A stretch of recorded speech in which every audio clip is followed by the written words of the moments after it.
Okay, so today we are planting a grape. Enzo, but I need loads and loads of compost. Lots of compost. Loads of compost. We need to put a proper hole, much deeper, much depth, much better than this one, yeah. And then there's some extra beneficial things that I want to add. Okay, yeah. But so we thought, okay, let's dig a hole. And little did we know, we chose the exact spot where the pipe runs through. It's like a shovel and a pipe is looking for one another. There's a whole fence, and we chose the exact spot where the pipe runs through to dig the hole. Anyway, so we decided on the grape, and we decided on the grape because first I wanted to put the papayas and the mango. I have 2 papayas and a mango left in the greenhouse. Now my land is famous for killing papayas. I really want to grow some papayas. When they grow like crazy, but we get cold. So this is the north face, and so during the winter our sun is on the north, and then for a short time in the summer our sun is on the south. It is because we are above the Tropic of Capricorn, I think they call it, that little imaginary line across the world, that the sun actually crosses our house, goes to the other side for a short part during the summer. So any case, during the winter this wall gets sun, and it's nice and warm here, and at night it will radiate heat, and hopefully that will protect the papayas. I've seen in town, now town is on average 5 degrees warmer than us, people have got courtyards and big walls. They grow papayas and mangoes very well, and even lychees. So I really wanted to do that here. Unfortunately, everybody said that I am planting too early, that I will kill them before the winter is over. So I want to get at least 1 season of growth out of them. And so we're gonna wait another week or 2 before we plant them. So just to get something into the ground, we have decided on a grape. I wonder if there's still a name on this one. Okay, so this is a flame, and I cannot remember who to thank, either Lisa or Mikon, for this one, but somebody should be thanked. Hello! So some friends coming to visit our kids. Today is Heroes Day, so everybody's off. I actually had a fight this morning, which I won. Very first fight in a very long time that I won. I got so used to getting my ass kicked in kickboxing that it became the regular thing. But anyway, I had a plan and I won my fight, which I'm very grateful for. Very early this morning. So that's how I started my day. In any case, Heroes Day today, planting a grape, building the future, and then hopefully today there's also, or today or tomorrow, there's an intern coming to start with us. Now they work with the Hima people, and I want to see how we can set up the Hima villages. That's in the middle of nowhere, Hima villages across Namibia, and I think it would be fantastic to get those Himas. Hima is a fantastic tribe. You should go and Google them. It's a very fascinating tribe in Namibia.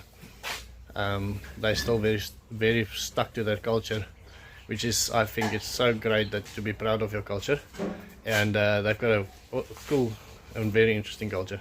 Anyway, so he works with them, and he wants to come and stay here with us, learn everything we do, as much as we can teach him. In any case, I don't know, we're obviously not experts yet, we're still learning, but learn as much as we can learn him, teach him, and so that will either happen later today or tomorrow. So yeah, Enzo brought us some grubs. I wanted to show you. They start off as a worm like that, they start off as an egg like this, and then they become a little alien like this. Sorry, my hands are shaking. I did some, no, from the exercise this morning my hands are still shaking. I can't. My body is finished. Anyway, and then Ims, yes? You say you eat these things? Yeah, lekker kos. Lekker kos. Yeah. Listen, we made a mistake yesterday. It was Fiona that's buying you the electricity. It's not Subi. Not Subi. So I'm sorry, Fiona. Subi obviously helps so much that I also often think it's her, but it was Fiona that's buying Im's electricity. Enzo, do you eat these things? No. You don't eat them? No, I don't. Just Im's? Yes. You enjoy them? Yeah. How do you eat them? So you only open it like this. Yeah. You remove those rubbish. Shake it and then? Then you put some water. Demonstrate for us. Then you put some a bit of cooking oil. Yeah. Then you fry it. You fry it in the pan or straight on the fire? So now it's up to you now whether you will eat it while it's like this, or you can eat it while it's dry. So you dry it first and then you cook it later? It's up to you now. Okay. Yeah. Which one is best? Anything about the best way is you open here, you fry it while it's like this wet. And you enjoy it? Yeah, then you enjoy it. So there was Joseph here, long time ago. He collected buckets and buckets full. Buckets and buckets. And I said to him, do you eat this? He said, no, he doesn't eat it, but his wife, she enjoys it.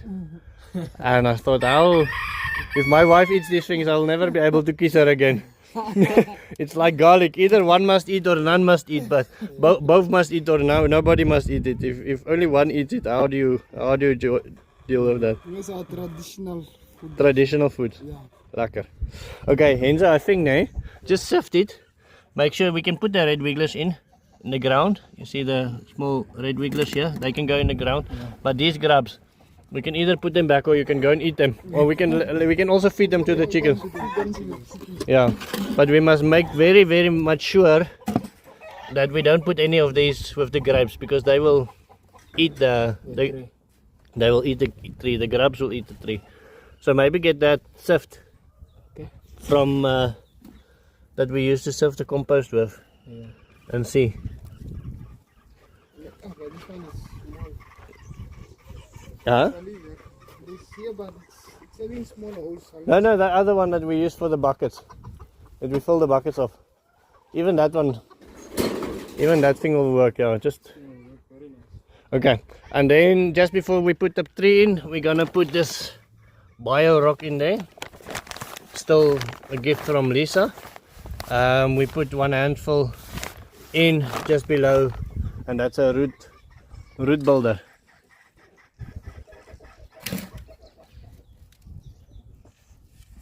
Yeah, something like that. The worms can go in, it's not a problem. It's just the grubs. We must make 100% sure that there's no grubs in there. Then we can sift. We can. Huh? Exactly. That is exactly when you place it there. I thought, oh, there's nothing. Now you can see there is some things that will go in. Okay, and then we can mix with this soil, eh? Yeah. And then we put one hand of this. Last year we planted olives, and so just wanted to show you the olives the coal didn't touch them at all. They are doing so good, and the ground cover that we placed below them, this is a nice thing. I have little skin problems, and so this is very good for my skin. Olives is definitely one tree that will grow. I'm not sure yet whether we'll get fruit, but it grows very well. And so it's got a friend over here that does very well. And so even though I really want to have papayas, like this little papaya that changed the my skin is so soft. Little beads and then it starts bleeding. Even though I really want to grow papayas, I have to get used to the fact that I'll definitely never be a big papaya farmer. The prickly pears are doing very, very well.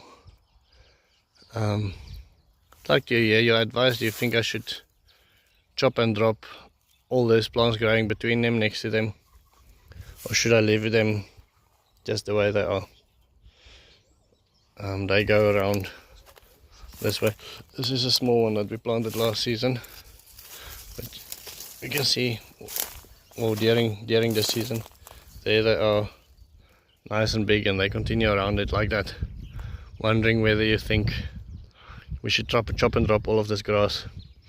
There used to be a fence here, a thorn fence, or not a fence, I don't know what you call it, but like a little wall made from thorns, to keep the sheep out, right down there, and that sort of turned into mulch. Yeah, would love to hear your thoughts on that. That is it. I think that's going to be the end of my story. Really wanted to thank Subi again. Thank you very much. Brendo, hope you are having a wonderful day. Mikon, I've been quiet on Discord, so I actually don't know what's happening in people's lives. I've been trying to focus on my job, so I don't even know what's happening in people's lives. Bessie is always a very great supporter. There's so many. Cherokee, hey Max, I don't know if I'm pronouncing the name correctly. Yeah, so many people that I wanted to thank. In any case, I hope you are having a wonderful Heroes Day. You are a hero. So I asked the guys this morning, tell me about Heroes Day, tell me about history. Who's the heroes? And they said, no, we are all heroes.